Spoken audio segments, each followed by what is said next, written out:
Olá, galerinha, tudo bem com vocês? E aí, prontos para aprender mais um pouquinho sobre essa linda história bíblica sobre a vida de José?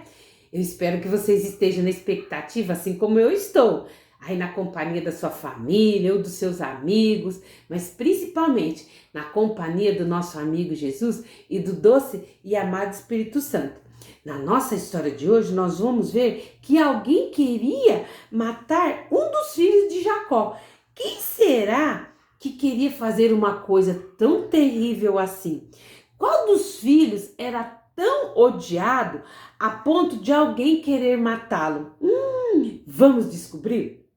Bom, Jacó e sua família finalmente chegaram aonde? Em Hebrom, que era de onde? Lá na terra de Canaã, aonde Jacó tinha partido, que está aqui, ó, nas terras de Hebrom. E Jacó estava novamente ali na terra onde Deus havia prometido ao seu avô Abrão, ao seu pai Isaque e também a ele, Jacó. Tinha prometido que o Redentor viria desta família e nasceria nessa terra. E como Jacó deve ter ficado feliz em apresentar toda a sua família para o seu papai Isaque, porque Isaque ainda estava vivo, com quase 180 anos. Vocês se lembram, na nossa lição passada, de quantos filhos Jacó tinha? Então, vamos ver se vocês se lembram do nome dos filhos de Jacó. Vamos lá? Então, vamos lá, ó.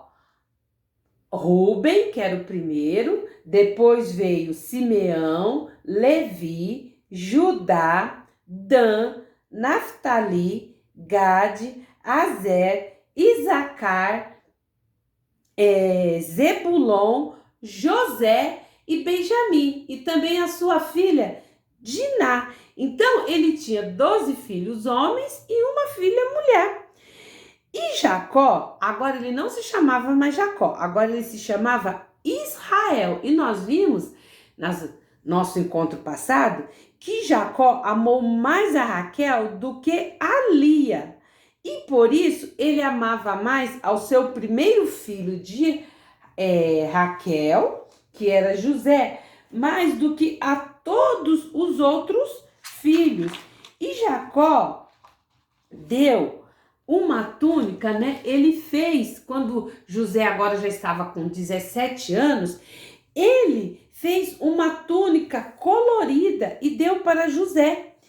Ele deu esse presente especial para mostrar o quanto ele o amava. E quando os irmãos de José viram aquela túnica, eles ficaram cheios de inveja. Olha só o que fala aqui na Bíblia, no livro de Gênesis, no capítulo 37, no versículo 3 e 4. Ó. Israel amava a José mais do que a todos os seus filhos, porque era filho da sua velhice e fez-lhe uma túnica de várias cores. Vendo, pois, seus irmãos que seu pai o amava mais do que a todos os outros, aborreceram-no e não podiam falar com ele pacificamente.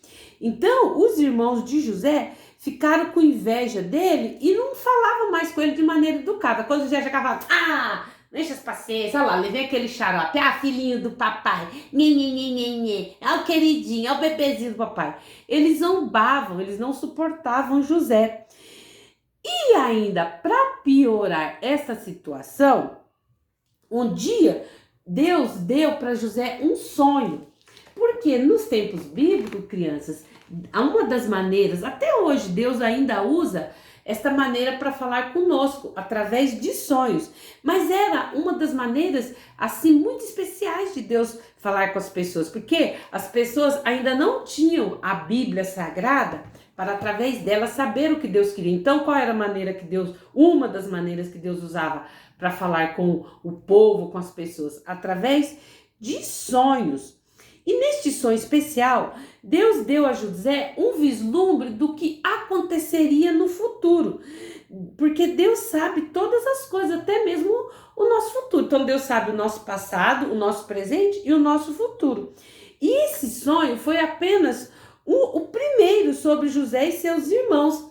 E nesse sonho, José sonhou que ele estava trabalhando no campo, ele e seus irmãos, e eles estavam o quê? Colhendo trigo, colhendo feixes de trigo. E no sonho de José, os feixes de trigo dos seus irmãos se curvavam perante o feixe de trigo de José, né? E a inveja e os ódios dos irmãos ficou ainda maior quando José contou esse sonho para eles. E aí eles perguntaram: nós devemos ser, além de você ser o queridinho do papai, você acha que nós, seus irmãos mais velhos, vamos se curvar a você? E a Bíblia diz que eles odiaram ainda mais a José por causa das suas palavras e do seu sonho. E depois que José teve esse sonho, Deus foi e deu um outro sonho a José. E José, né, garoto, mesmo seus irmãos tendo bronca dele, ele gostava dos seus irmãos mais velhos. Ele foi e contou esse sonho também. E nesse sonho, Deus mostrou para José, ele viu o céu, né, com o sol, a lua e 11 estrelas que se curvavam para ele. E ele contou esse sonho para os seus irmãos. E aí, o que aconteceu? Seus irmãos ficaram com mais raiva ainda. E quando o pai dele ouviu esse sonho, o pai dele perguntou: por um acaso, meu filho, sua mãe e todos os seus irmãos devem se curvar a você? Jacó estava muito incomodado com os sonhos de José, mas no fundo do coração ele ficava se perguntando o que aquele sonho poderia significar. Quando os irmãos de José ouviram esse sonho, mas aí a inveja e o ódio no coração deles ficou maior ainda. E deve ter sido difícil, né, para José entender por que seus irmãos lhe tratavam mal. Porque José era inocente, sem malícia, ele era um garoto, né, um jovem adolescente, os irmãos tudo mais velho do que ele. Ele gostava dos irmãos, tinha o carinho dos irmãos, mas por que meus irmãos estão me odiando? Foi só um sonho, eu contei para eles para compartilhar o meu sonho. Crianças, muitas das vezes, a gente aprende isso aqui nessa parte da história de José, que muitas das vezes Deus nos dá sonhos, né? Às vezes você tem aquele desejo no seu coraçãozinho, você fala: quando eu crescer, eu quero ser um médico. Quando eu crescer, eu vou ser um bombeiro. Quando eu crescer, eu vou ser um professor. Quando eu crescer, eu vou ser uma pessoa de influência. Aí você fala isso, às vezes pro irmão seu ou pro coleguinha: você? E dá risada da tua cara. Ou então fica com inveja. Quem fala, bonitinho, tá se achando.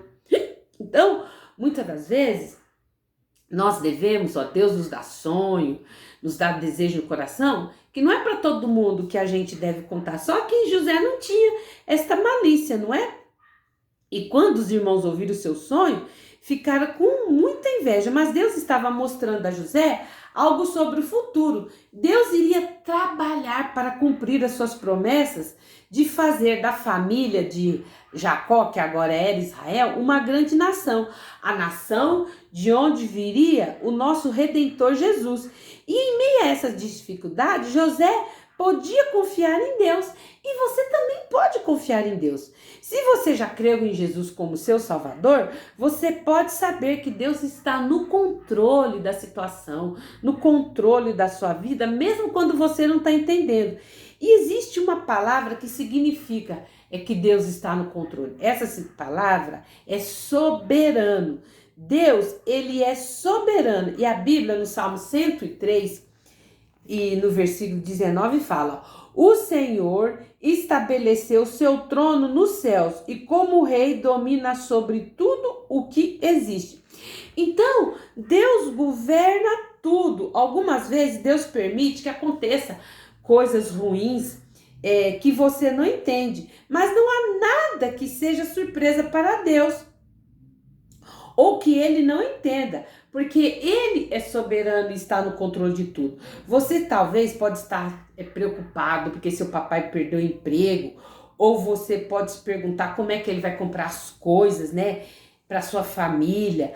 Você pode ser alguém da sua família que seja maltratado pelos seus irmãos. Você tem irmão mais velho ou mais novo que te maltrata, ou até tente te prejudicar. E talvez exista alguma coisa que te incomoda muito, te deixa triste.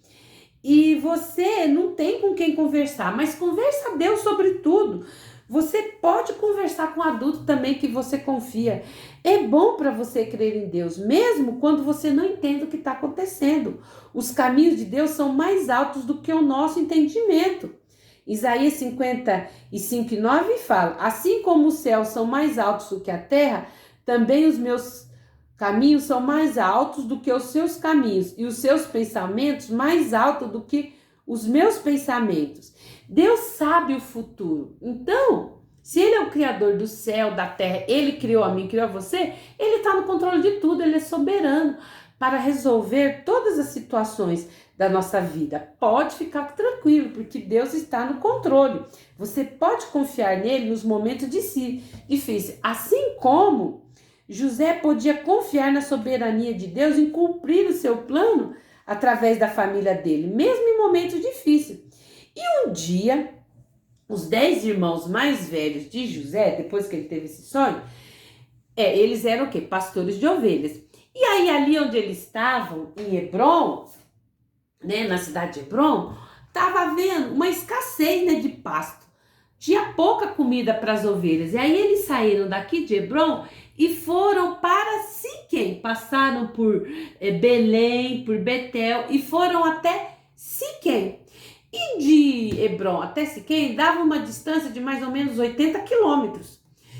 E aí eles estavam demorando a voltar. E aí Jacó, o pai deles, né, Israel, ficou preocupado. E ele pegou e falou para José, falou: meu filho, vá até onde estão os seus irmãos, até Siquém, e veja se está tudo bem com eles e traga notícia para mim.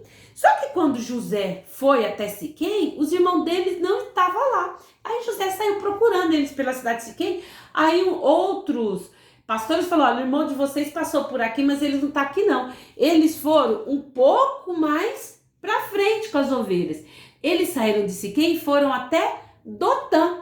E aí José teve que andar mais 20 quilômetros para frente, até Dotã, para chegar até onde estavam seus irmãos. Olha só para vocês verem. Vocês pensam que isso José fez no dia? Uma pessoa andando normalmente, né, um jovem, ele consegue andando fazer o quê? Uns 40 quilômetros por dia. Então, José deve ter levado uns 2 dias e meio para chegar até Dotã, aonde estavam os seus irmãos. E quando José estava chegando lá perto de onde eles estavam, né, obedecendo a ordem do seu pai, ele estava o quê? Vestido, né? Ele colocou sua túnica especial e foi até onde estavam seus irmãos. Ah, quando seus irmãos crianças viram José chegando, os irmãos dele ficaram, né? Reconheceram a túnica dele. E aí os irmãos diziam uns aos outros zombando: lá vem o sonhador, lá vem o fofoqueiro. Por quê?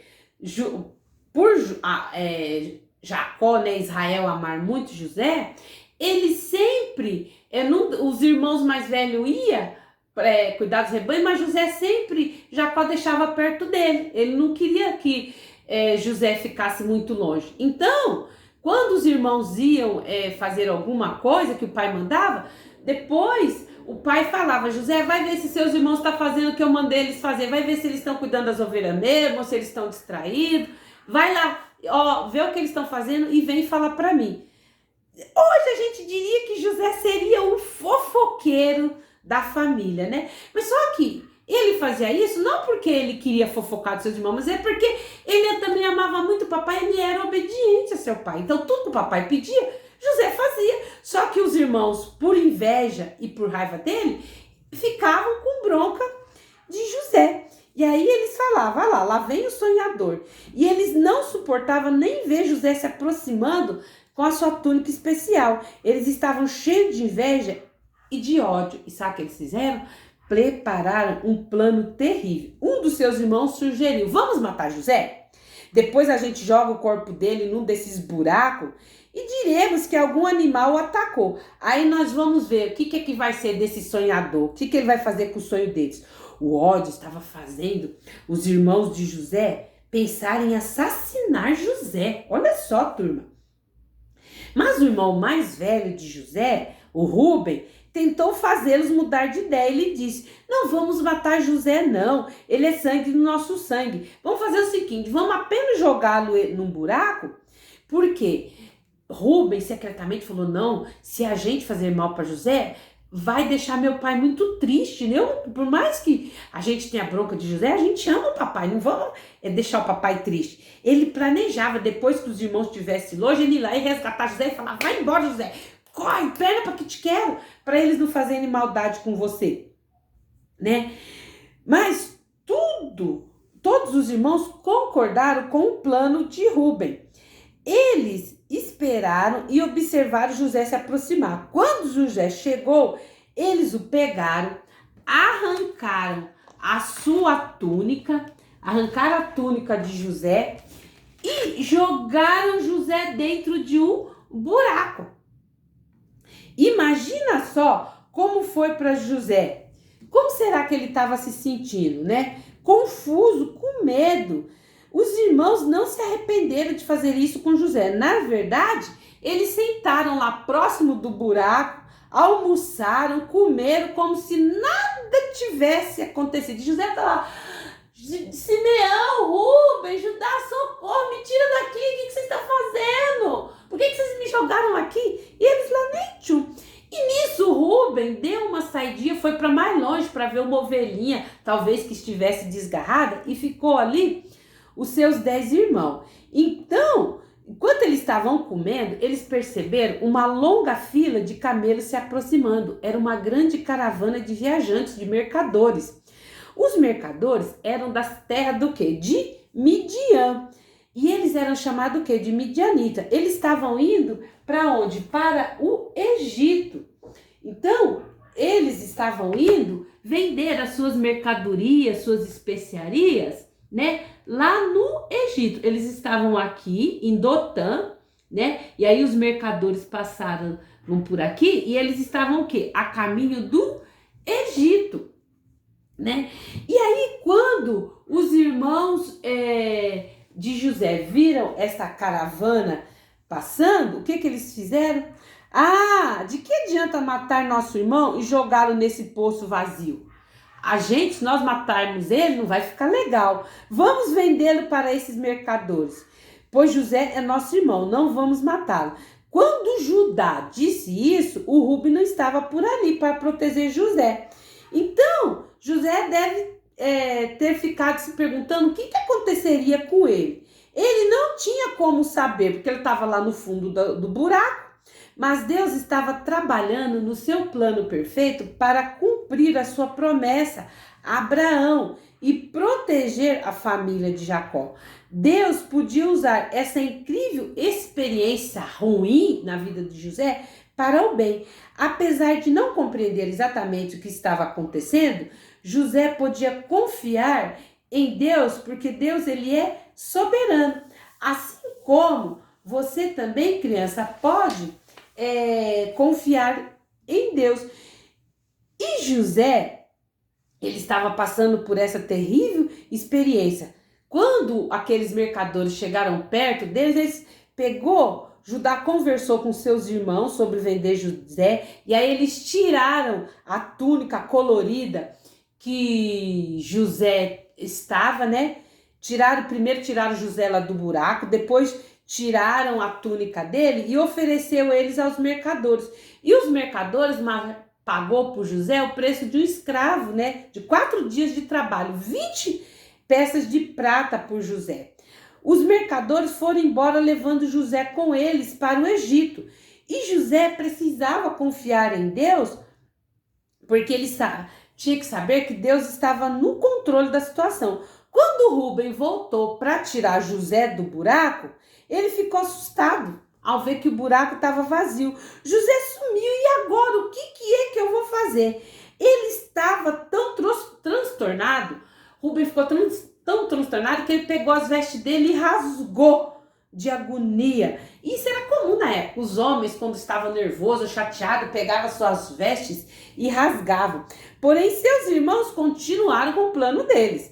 Eles mataram um dos animais ali, um dos bodes que eles estavam cuidando e sujaram a túnica de José com sangue. E aí eles voltaram para casa em Hebrom.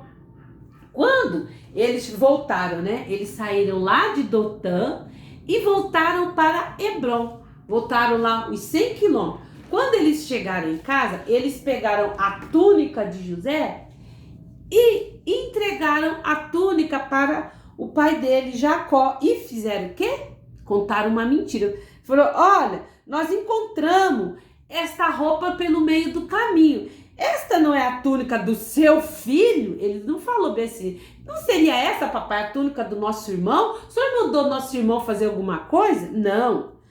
Ele falou assim, por acaso aqui não é a túnica do seu filho? Nem falaram que tinha visto José. Jacó reconheceu a túnica imediatamente e disse chorando, sim, é a túnica do meu filho. E Jacó estava tão arrasado que ele também rasgou as suas roupas e ninguém conseguia consolá-lo.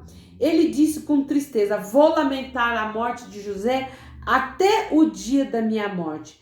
Como os irmãos de José foram cruéis, causando tanta tristeza no seu pai.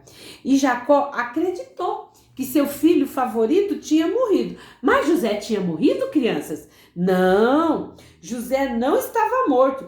Ele tinha sido vendido para os medianitas e estava a caminho do Egito. E enquanto a caravana se aproximava do Egito, José deve ter se perguntado sobre o que mais aconteceria com ele. O que mais vai acontecer comigo? Meus irmãos com raiva de mim, me jogaram no buraco, depois me venderam como escravo. O que mais pode me acontecer? Mas o Deus Todo-Soberano estava trabalhando, tudo estava acontecendo de acordo com o plano de Deus, para que ele pudesse cumprir a promessa que ele fez a Abraão, Isaque e Jacó. Deus sabia que José precisava estar no Egito para que a família da promessa, a família deles, pudesse ser salva lá na frente. Então Deus estava no controle e ele é digno de confiança. Você também pode confiar em Deus. Se você já crê em Jesus como Salvador, você sabe que Deus está no controle da sua vida, mesmo quando você não compreende. Você pode não entender, às vezes, o que está acontecendo na sua vida, mas lembre-se que Deus sabe o que é melhor para você e você pode ter tua esperança nele. Na nossa lição passada, nós não vimos o versículo de Jeremias 33 e o versículo 11. O que está falando lá em Jeremias 33 e 11, crianças? O que foi que Deus falou? Porque eu sei que os pensamentos que penso de vós, diz o Senhor.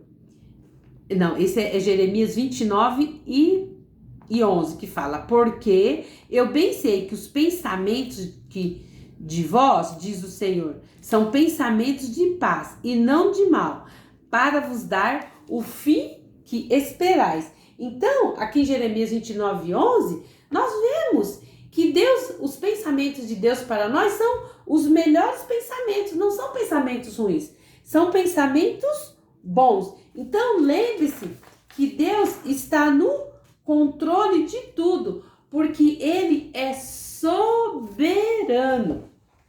E olha só, o nosso versículo de hoje, crianças, é sobre a situação que José estava passando, ó. Está lá em Tiago 3,16, ó.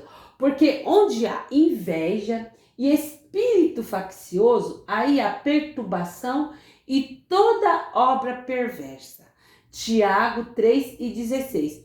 Então, quando os irmãos de José foram lá e que Jacó amava mais a José, começou a despertar inveja no coração dos seus filhos, ali eles começaram o quê? A ficarem, o quê? A se dividirem, a brigar com seu irmão. E aí, olha só o que o versículo está falando, toda obra perversa. E eles praticaram uma perversidade. O que é perversidade? É uma coisa má, maligna, que machuca o outro, que faz mal para o outro. Eles fizeram o quê? Eles primeiro queriam matar José. Rubem fez eles desistir da ideia, mas mesmo assim, eles venderam seu próprio irmão. E ainda foram e mentiram pro pai, falaram pro pai que o irmão tinha morrido, nem que tinha visto o irmão, que Eles tinham achado lá a túnica dele no meio do caminho. E tudo isso por causa do quê? Da inveja. Então, crianças, a inveja é um espírito maligno muito perigoso. Às vezes, o que a gente aprende com essa lição também? Que às vezes você tem as suas coisas, mas você não tá feliz com aquilo que tem. A inveja é isso, é você não tá feliz com o que você tem, você querer o que é do outro. Então os irmãos de José não estavam felizes com a vida que tudo o papai tinha. Eles queriam o quê? Ser o José. Queria ser ali o mais amado pelo pai. E às vezes você tem ciúme do teu irmãozinho, tem inveja do teu irmãozinho. Você não entende que você, por ser mais velho, já sabe, às vezes, se virar sozinho, mas a mamãe acabou de ter um bebê e ele não sabe se virar sozinho. Então, aquela atenção que a mamãe dava toda pra você, ela agora vai ter que dividir a atenção com seu irmãozinho mais novo. E aí você fica com ciúme. Às vezes não quer olhar o irmãozinho tá chorando, você fala, ai, que menino chorão que não cala a boca. Ou então, quando às vezes você já tá maiorzinho, você quer... faz brincadeiras de mau gosto que machuca teu irmão, pratica crueldade, perversidade com ele por ciúmes. Então cuidado com esse sentimento, que é um sentimento muito ruim, porque todas as grandes, se a gente for lendo, pegar a Bíblia e lendo, né, e prestando atenção, você vai ver que a maioria dos problemas que aconteceram com os grandes heróis da fé, com os grandes personagens da Bíblia, a maioria dos problemas foi por causa da inveja. Sim, a maioria. A maioria dos problemas foi por causa da inveja, que alguém invejou, que aquela pessoa sentiu inveja e acabou criando um sério problema, não só para ela, como para os outros também. Então, ó, assim como o versículo aqui está falando, ó, porque onde há inveja, espírito faccioso. O que é espírito faccioso? É espírito de contenda, de divisão, de confusão. Aí a perturbação, que perturba todo mundo, e toda obra perversa, porque você só quer praticar o mal. Então, cuidado, por quê? José, Deus tinha um propósito na vida dele. E por Deus ter um propósito na vida dele, é que tudo aquilo aconteceu com José, porque nós vamos ver no nosso próximo encontro o que foi que aconteceu com José lá no Egito. Mas vamos cantar essa musiquinha aqui, que fala sobre isso, ó, sobre os propósitos que Deus tem na nossa vida e que Ele está no controle de tudo. Sim, Deus tem propósitos para mim e para você. Não basta às vezes entendê-los, mas posso nele crer. Não deixe que os problemas o afastem do Senhor. Só Ele é Deus forte, é o meu sustentador. Neste mundo, aflições nós vamos enfrentar, mas Deus é quem nos garante vitória a alcançar. Sim, Deus tem propósitos para mim e para você. Sim, Deus tem propósitos para mim e para você. Então, Deus tem um propósito na sua vida.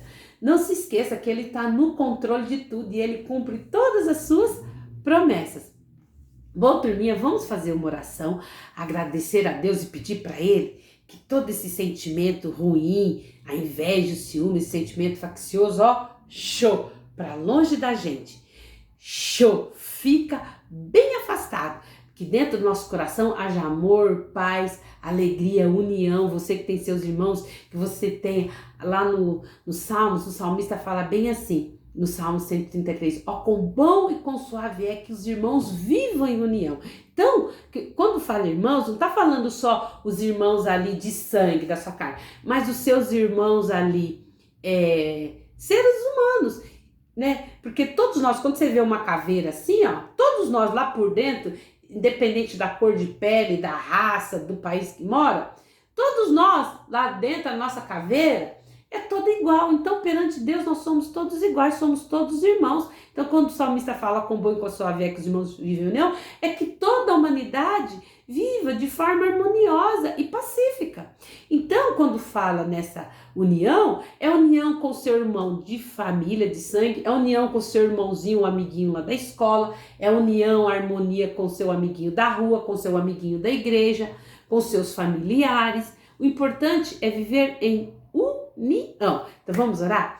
Papai do céu, muito obrigado pelo Senhor cumprir todas as suas promessas na minha vida, por aquelas que o Senhor já cumpriu, aquelas que o Senhor está cumprindo e aquelas que o Senhor ainda vai cumprir cumprir. Senhor, afasta da minha vida, da vida da minha família, o espírito da inveja, o espírito do ciúme, da contenda, da confusão, que na nossa família, que no nosso país, que na nossa cidade haja paz, harmonia, união entre as pessoas, que haja paz, harmonia entre toda a humanidade, papai. O nosso mundo está carente de paz e tu diz que o Senhor é um Deus de paz, que quando nós temos o Senhor no seu coração, que o Senhor nos dá a paz que excede todo entendimento. Então, Senhor, dá-nos dessa paz, a paz divina, a paz que através da nossa vida transborde para os outros. E isso nós te pedimos e te agradecemos. Em nome de Jesus, amém. Bom, turminha, entra no nosso canal Virtude Kids e Teens, se inscreve lá, tá bom? Aperta o sininho lá na opção todas, para que todas as vezes que eu postar um vídeo, o YouTube notifique vocês. Curte, comenta, compartilha, conta lá pra mim como é que é a sua família, como é que você se comporta, qual é o sentimento que você tem com seus irmãos, se você tinha e tem ciúmes ao invés de seu irmão, hoje você aprendeu que isso não é legal, né? Que através dessa história da vida de José, você possa mudar de comportamento, tá bom? Um beijo para vocês, até o nosso próximo encontro, eu vou ficar aqui aguardando vocês, tá bom?